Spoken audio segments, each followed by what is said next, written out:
Terima kasih Anda masih di Sindo Sore bersama dengan saya Camar Haenda. Pemirsa, kita ke informasi politik dan juga seputar Pilpres dan Pemilu. Diagram perolehan suara Pilpres maupun Pileg di real count Sirekap hilang sejak Selasa malam.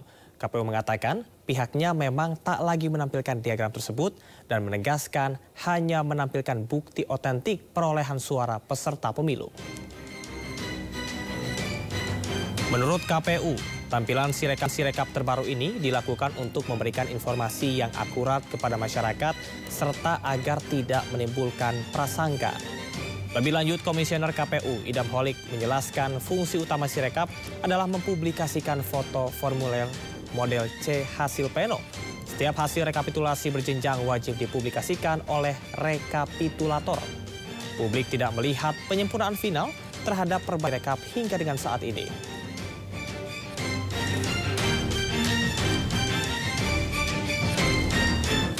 Pemirsa, Komisi Pemilihan Umum atau KPU tidak lagi menampilkan grafik data perolehan suara Pilpres dan Pileg di aplikasi Sirekap. KPU hanya menampilkan bukti otentik atau data dari tempat pemungutan suara. KPU mengatakan tampilan baru Sirekap agar tidak menimbulkan prasangka. Dan kita akan membahasnya bersama dengan pakar telematika Roy Suryo, Sekjen Partai Perindo Ahmad Raufik, dan juga Komite Independen Pemantau Pemilu KK Suminta. Dan selamat sore Bapak-Bapak, apa kabar, sehat? Yo, selamat sore semuanya. Assalamualaikum warahmatullahi wabarakatuh. Sore Pak Raufik. Mohon maaf juga, lagi di jalan sinyalnya agak jelek, jadi gitu. Baik, saya akan ke Mas Roy Suryo terlebih dahulu. Kita lihat bersama bahwa diagram perolehan suara Pilpres maupun Pileg di real count Sirekap ini hilang sejak Selasa pada 5 Maret, sekitar pukul 9 malam.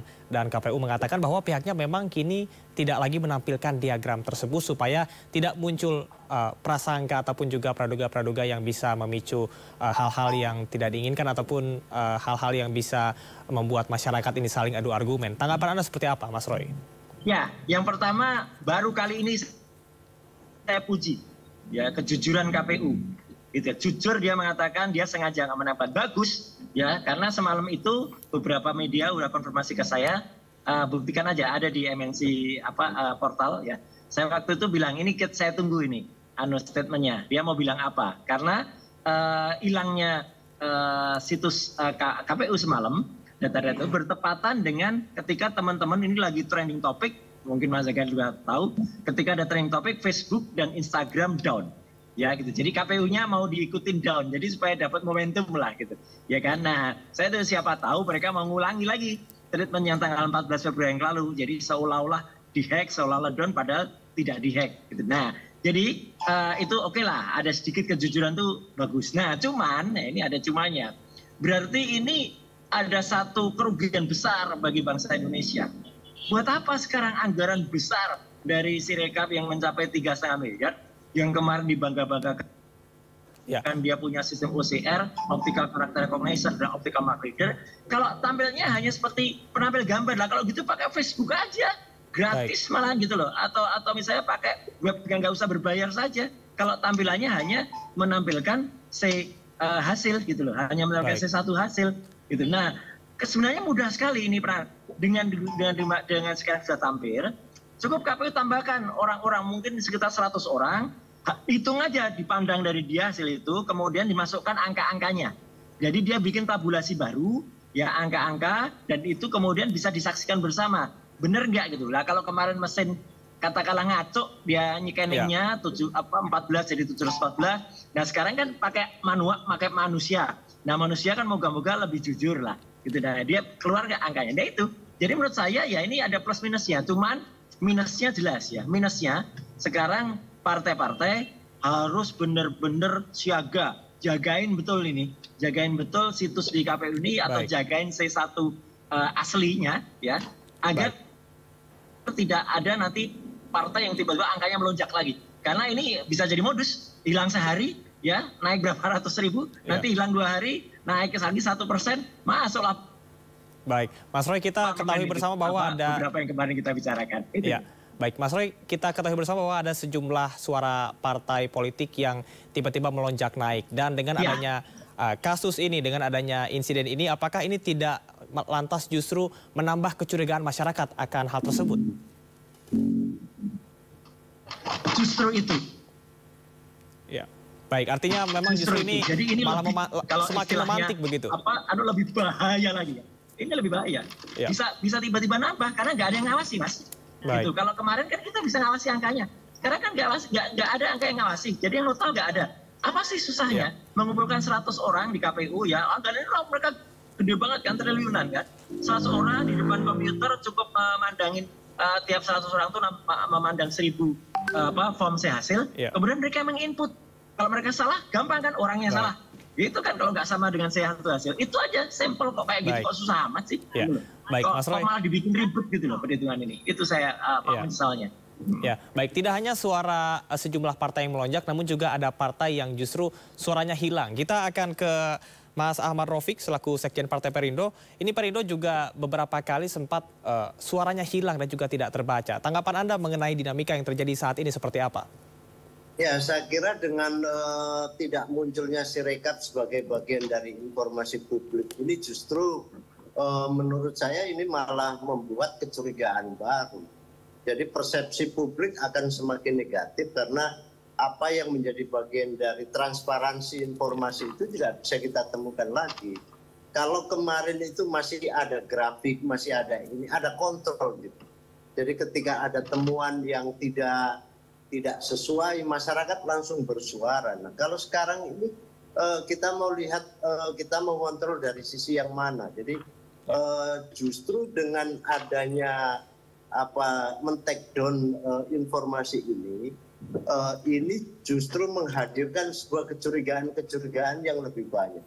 Kalau semalam di take down, kenapa nggak dari awal-awal ketika ada keributan di sana sini, ada kritik sana sini? Toh ini sistemnya juga udah nggak presisi. Kenapa baru sekarang? Ketika ada gelombang protes besar-besaran terhadap kenaikan partai-partai tertentu dalam jumlah yang sangat signifikan. Apakah ini juga bagian dari alih-alih untuk menyesuaikan atau gerilya di tingkatan manual dalam rangka menyesuaikan order dalam tanda petik. Jadi menurut saya ini sudah nggak natural lagi. Makanya dari awal tuntutan Mas Roy, saya juga ngomong bahwa audit forensik ini justru sangat dibutuhkan hari ini. Kalau kemarin itu masih ada ngeles-les, ada perbaikan ini, ada perbaikan itu. Sekarang malah di take down, maka satu-satunya untuk memperlihatkan kepada publik ada aspek akuntabilitas dan transparan, maka sesungguhnya yang bisa mengobati itu ya hanya audit forensik. Ini benar nggak sih? Kira-kira begitu. Jadi kalau bicara soal salah benar, hilang, bertambah dan segala macam, kita udah distrust, kita sudah kehilangan kepercayaan terhadap itu. Nah sekarang tinggal dalam sisa waktu ini, apalagi dimulai dengan men-take down tanpa informasi kepada publik lagi. Setelah dikonfirmasi oleh media baru mengaku bahwa itu memang sengaja. Ini kan akal-akalan. Padahal seharusnya sebelum men-take down dia pamit dulu kepada rakyat. Artinya ada sejumlah kecurigaan yang terjadi ketika baru diumumkan setelah semuanya terjadi begitu ya. Setelah tidak ada baru diumumkan begitu ya. Baik Pak Ahmad Raufik, kita sangat memahami hal tersebut dan kita akan beralih ke Mas Kakak Suminta selaku Sekjen KIPP, di mana tentunya Sirekap ini menjadi sumber informasi dan juga rujukan masyarakat. Ketika Sirekap saja bermasalah, lantas bagaimana seharusnya masyarakat bersikap dan juga bisa menggantungkan kepercayaannya untuk bisa betul-betul memantau proses pemilu yang terjadi saat ini? Silakan, Mas Kakak. Terima kasih, Mas Cemar. Terima kasih Bapak-Bapak sekalian. Saya pikir ini ada 3 layer ya. Layer pertama adalah sistem informasi, layer kedua adalah apa yang terjadi di lapangan, layer ketiga adalah interaksi antar aktor dalam pemilu. Nah, ini diskusi ini adalah bagian dari interaksi antar aktor dalam pemilu. Tapi sebelum itu saya ingat sekali, kemarin itu saya diskusi di salah satu media nasional dengan Mas Idam. Dan dia saya meyakinkan kepada beliau, yang saya maksud sebagai menghentikan itulah menghentikan perhitungan secara elektroniknya. Karena itu sangat kacau, saya bilang. Dan tiba-tiba malamnya kemudian apakah ini kemudian efek dari diskusi itu? Karena terlambat kalau dilakukan sekarang. Seperti Mas Suryo katakan, Pak Rofi katakan bahwa ini terlambat. Harusnya dilakukan kalau mau menghentikan penghitungan itu di awal, tetapi dengan catatan bahwa KPU mengupload semua C hasil. Ini yang sedang dicari-cari oleh banyak orang. Nah, sekarang angkanya pada 70 sampai 80 dan 60 sampai 70. 70-80 di Pilpres dan 70-60-70 di Pileg. Artinya ada sekitar 30-40% C hasil yang tidak terupload. Saya aneh, bagaimana mungkin pasal 389 itu mengamanahkan kepada KPU, pertama untuk menyimpan, kedua untuk mengumumkan, ketiga untuk menjadikan C hasil sebagai dokumen negara. Nah, saya masuk pada 3 layer itu. Layer pertama adalah soal Sirekap. Ini merupakan puncak dari problematika sistem informasi KPU. Coba cek di Sipol, cek di Silon, cek di Silog bahkan, kemudian cek di Sidali, semuanya problematik. Tapi semuanya adalah input. Ketika kemudian yang bermasalah di output, maka ini menjadi problem. Harusnya sudah dimitigasi. Nah, oleh karenanya saya pikir bagaimana publik melihatnya, KPU harus mengupload 100% C hasil. Fokus semua. Dan semua dapil, semua partai politik, semua caleg perhatikan. Adakah perubahan dari C hasil ke model D? Nah, ini pertengkaran berbagai tempat di Jakarta Utara hari kemarin dan hari-hari ini. Di Jawa Barat marak sekali. Semuanya karena KPU tidak bisa menghadirkan C hasil secara utuh minimal 95%, kalau bisa 100%. Sehingga marginnya itu di bawah 5%. Ini margin perbedaannya menjadi sangat besar. Kekacauan ini saya pikir adalah tanggung jawab KPU. Dan juga Bawaslu, bagaimana cara Bawaslu mengawasi sistem informasi, bagaimana Bawaslu mengawasi Sirekap, bagaimana Bawaslu mengawasi proses yang terjadi. Ini yang juga nampaknya kinerja penyelenggara pemilu saat ini, KPU, Bawaslu, begitu banyak di DKPP, ini sangat rendah kinerjanya. Mas Suminta, kalau kita melihat dari apa yang sudah dilakukan oleh KPU, di mana dilakukannya ibaratnya seperti press release bahwasanya memang sudah tidak ditampilkan diagram setelah hal tersebut terjadi, bukan sebelumnya. Kemudian juga ada kejanggalan-kejanggalan lain dan pihak dari KPU juga menyebutkan bahwasanya pembacaan yang kurang akurat sehingga menyebabkan adanya hal-hal tersebut terjadi. Dan setiap Bawaslu, setiap masyarakat juga sudah menyebutkan dan juga memberitahu kepada pihak KPU bahwa adanya sejumlah kejanggalan. Apakah dengan hal tersebut, dengan adanya konflik-konflik ini, menurut Anda, apakah KPU sudah memberikan pernyataan yang baik ataupun juga konklusi yang baik terhadap semua permasalahan ini? Saya pikir ini KPU dalam semua sistemnya itu selalu melakukan intervensi yang kebetulan yang akibatnya adalah pada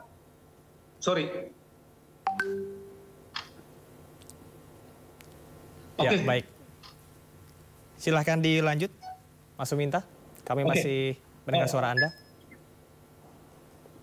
Justru intervensi dari KPU dalam Sirekap khususnya itu, intervensinya itu justru saya pikir salah kaprah. Bahkan potensial merusak. Misalnya pernah memending rekapitulasi di PPK selama 2 atau 3 hari. Ini problematik. Masih banyak PPK hari ini yang belum, mohon maaf, di kabupaten kota hari ini yang belum selesai.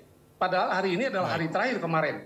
Hari ini belum selesai. Di Jawa Barat masih demikian, di Jakarta Utara masih problematik. Nah, kemudian saat ini ketika men-take down, ini justru menambah problematika ya dari apa yang dilakukan oleh KPU. Sehingga saya pikir perlu semacam treatment. Saya pikir Bawaslu harus membuat rekomendasi. Ini kan Bawaslu sepi ya. Harusnya Bawaslu memberikan rekomendasi. Karena kan kalau publik, Pak Suryo, saya, Pak teman-teman lain, tentu saja memberikan masukan. Tapi eksekusinya ada di Bawaslu. Maka saya pikir Bawaslu harus memberikan rekomendasi apa yang seharusnya dilakukan Bawaslu. Tidak bisa Bawaslu silent, karena dia adalah penjaga keadilan pemilu. Baik, artinya perlu adanya aksi nyata dari Bawaslu untuk bisa membuat tegas dan juga membuat clear permasalahan ini. Kita kembali ke Mas Roy Suryo. Anda menyebutkan bahwasanya audit forensik, tadi seperti yang disinggung oleh Mas Amar Rafiq, ini perlu dilakukan karena supaya tidak melanggar Undang-Undang Keterbukaan Informasi Publik. Tanggapan Anda berkaitan dengan audit forensik ini, seperti apa urgensinya yang harus dilakukan sampai dengan saat ini? Ya, makanya dari awal semenjak 2 minggu yang lalu atau bahkan semenjak tanggal 14 itu, ketika saya melihat situsnya down waktu yang dikatakan to be hack ya, padahal sebenarnya mereka matikan, seperti itu ya seperti semalam itu. Artinya sebenarnya sudah ada pantas lah, patut diduga ya, kalau istilahnya hukumnya itu patut diduga bahwa ada mens rea, ada niat kurang baik ya, atau ada bahkan dan niat jahat untuk melakukan ini. Dan saya setuju pendapatnya Pak Kakak ya, ini tidak pernah ada upaya untuk menyatakan bersalah atau apa, tapi malah defense gitu loh. Mereka defense, kemudian mereka seolah-olah cari alasan kanan kiri. Ini kemarin alasannya adalah ketika didesak wartawan. Nah ini kalau nggak didesak wartawan semalam, itu kan wartawan saya kasih input semalam, ini harus didesak supaya ngomong apa. Dan akhirnya tadi saya puji tadi, jujur untungnya. Coba kalau ngomongnya nggak jujur, saya serang lagi tadi. Karena mereka sengaja mematikan ini, sengaja tidak menampilkan angka-angka ini, tapi kesengajaan ini berbahaya. Ya, baik, artinya sebelum KPU memberikan pernyataan resmi, Anda sudah menyebutkan bahwasanya sudah pasti ada kesengajaan, kemudian KPU memberikan... Betul. Ya, namun KPU menyebutkan bahwasanya ini agar tidak menimbulkan prasangka. Betul, teman-teman media itu sekitar jam 7 itu kontak saya. Jam 8 statement saya mulai keluar. Dan baru malam hari atau baru tadi pagi, itu mereka keluar ya pernyataan bahwa ini ada sengaja kok dimatikan. Oh iya, saya tunggu-tunggu. Kalau mereka nggak ngaku bilang sengaja, ini lebih berbahaya lagi. Bisa kabar bohong yang kedua ya. Kabar bohong yang pertama kan mereka bilang kalau servernya di Indonesia, padahal itu di Singapura. Ya, kayak gitulah. Jadi ini menurut saya ini harusnya sudah bendera putih lah ini KPU ini. Udah nggak mampu artinya lagi semakin banyak permasalahan tidak hanya Bawaslu bertindak gitu loh. Bawaslu bertindak. Iya, baik. Kita akan ke Mas Ahmad Raufik. Melanggar etik aja sampai 3 kali, kok pelanggaran etik sampai 3 kali. Gitu. Baik. Itu baik. bahaya. Kita ke Mas Ahmad Raufik terlebih dahulu. Mas Roy. Harus audit forensik, harus jadi bahan. Baik, audit forensik yang perlu dilakukan. Kemudian kalau kita melihat kepada situasi dari adanya sejumlah suara yang hilang, ada juga suara yang melonjak naik. Apakah Anda setuju bahwasanya audit forensik ini perlu dilakukan, dan tanggapan Anda sebagai sekjen sebuah partai melihat dinamika saat ini? Mungkin bukan tidak mungkin bahwasanya nantinya akan ada partai-partai yang melenggang ke kursi calon legislatif parlemen begitu dengan adanya hal ini. Tanggapan Anda seperti apa? Nah, jadi kalau persepsi utama saya adalah ini ada kesan untuk menghilangkan kontrol publik. Jadi KPU sedang tidak mau diganggu dalam soal ini. Jadi di samping tidak mau dikontrol oleh publik, inilah juga salah satu sinyal kepada bawahan-bawahannya untuk mengkondisikan. Jadi ini menjadi satu kejahatan menurut saya dalam konteks dalam konteks kinerja ya. Yang menurut saya perlu ada lembaga-lembaga independen yang melaporkan tindakan KPU ini yang bisa membuat situasi menjadi jauh lebih kacau. Baik. Karena di sisi yang lain saya lihat juga apa yang dilakukan ini justru tidak menyelesaikan persoalan, justru ada kebingungan di sana sini. Kontrol masyarakat jadi kurang, kontrol kepada tingkat penyelenggara yang di bawah juga semakin kuat. Kita juga sudah bisa menyaksikan dari berbagai macam praktek-praktek kecurangan yang dilakukan juga sangat masif. Ya? Baik, Pak Ahmad Raufik, artinya tentunya yang paling penting adalah berkaitan dengan kontrol dari berbagai pihak, baik dari masyarakat dan juga pemerintah, KPU dan juga Bawaslu bekerja sama agar hal itu tidak terjadi. Yang sangat ugal-ugalan ini membuat pola-pola perhitungan ini juga sangat barbarian, dan siapa menang dia yang akan mendapatkan itu. Jadi saya secara pribadi memang sudah tidak lagi percaya dengan berbagai macam sajian-sajian ini. Maka tidak salah kalau Partai Perindo menuntut pemilu ulang dalam konteks ini. Baik, kepercayaan masyarakat terhadap KPU dan juga Bawaslu serta pemerintah ini tentunya semakin menurun begitu ya. Kita ke Mas Suminta. Apa sebetulnya yang perlu dilakukan agar hal ini tidak terjadi kembali dan juga segera terselesaikan, dan juga masyarakat bisa tetap memantau perhitungan suara pemilu pada tahun ini? Silakan, Mas Suminta. Pertama ya, suka atau tidak suka, ini sudah rusak ya. Artinya kita menghadapi barang yang rusak. barang yang rusak itu ujungnya adalah kepercayaan publik. Dan tentu saja Pak Raufik sangat paham apa yang terjadi di lapangan, bagaimana teman-teman penyelenggara pemilu itu kemudian seakan-akan anarkis. Saya perhatikan anarkis. Apakah ada perintah dari pimpinan atau tidak ada perintah dari pimpinan terkait dengan kecurangan-kecurangan, dugaan pelanggaran yang mengakibatkan ini sangat berbahaya, kata Mas Suryo, adalah ujungnya adalah perubahan angka-angka perolehan suara. Dan itu saya pikir sebagai pemantau pemilu adalah yang paling sakral. Bagaimana kita memperbaiki sesuatu yang sudah rusak ini. Ini tidak mudah. Remedial seperti apa yang bisa kita lakukan. Itulah sebabnya saya pikir ini bukan hanya soal elektoral, tetapi ini adalah soal politik, ini adalah soal bagaimana keterlibatan semua pihak. Tetapi tentu saja bagaimana menyelamatkan elektoralnya. Misalnya apakah dengan koreksi. Salah satu koreksi adalah mungkin yang bisa dilakukan adalah setelah mengupload semua C hasil, kita akurkan bareng-bareng, kemudian samakan dengan D hasil, dan kemudian di kabupaten sekarang sudah ada yang selesai, masuk provinsi, nasional. Nah, kemudian saya sepakat dengan Mas Suryo, yuk kita cek ulang hal-hal seperti itu, sehingga clear sebenarnya kerusakannya seperti apa, di mana, dan kalau perlu ya memang harus mungkin sebagai remedial yang paling tinggi ya mungkin salah satunya misalnya ada keputusan apakah MK atau siapa terkait dengan pemilu ini, misalnya pengulangan bagian, pengulangan keseluruhan itu tentu ada koridor. Kami sudah bisa mendapatkan intisari dari apa yang Anda sampaikan, bahwasanya tentunya penting sekali untuk bisa melihat akurasi yang ada dalam sebuah kontestasi Pilpres dan juga pemilu. Dan terakhir mungkin dari Mas Roy Suryo, kira-kira apa yang singkat saja, apa yang perlu dilakukan dan yang paling urgensi saat ini? Silakan. Ya, sekali lagi saya sangat sependapat dengan Pak Kakak Sumita dan Pak Ahmad Raufik ya. Karena apa? Kita tuh sebenarnya cinta kepada proses demokrasi Indonesia. Yang kita tidak rela itu ada orang-orang yang bermain dengan teknologi dan memainkan akal sehat kita, memainkan otak waras kita. Ini udah nggak waras lagi. Ya. Baik. Kemarin ada angka-angka yang malah digelapkan. Ini bahaya. Sekali lagi bahaya. Jadi audit forensik harus masuk dalam angket. Itu clear lah. Terima kasih Mas Roy Suryo. Dan tentunya kita harapkan bersama bahwa nantinya proses pemilu ini bisa betul-betul kita akomodir bersama, kita lihat bersama dan juga kita kawal bersama. Terima kasih Mas Roy Suryo selaku pakar telematika dan juga Bang Ahmad Raufik, Sekjen Partai Perindo, dan Kang Kakak Suminta dari Komite Independen Pemantau Pemilu. Salam sehat Bapak-Bapak. Terima kasih.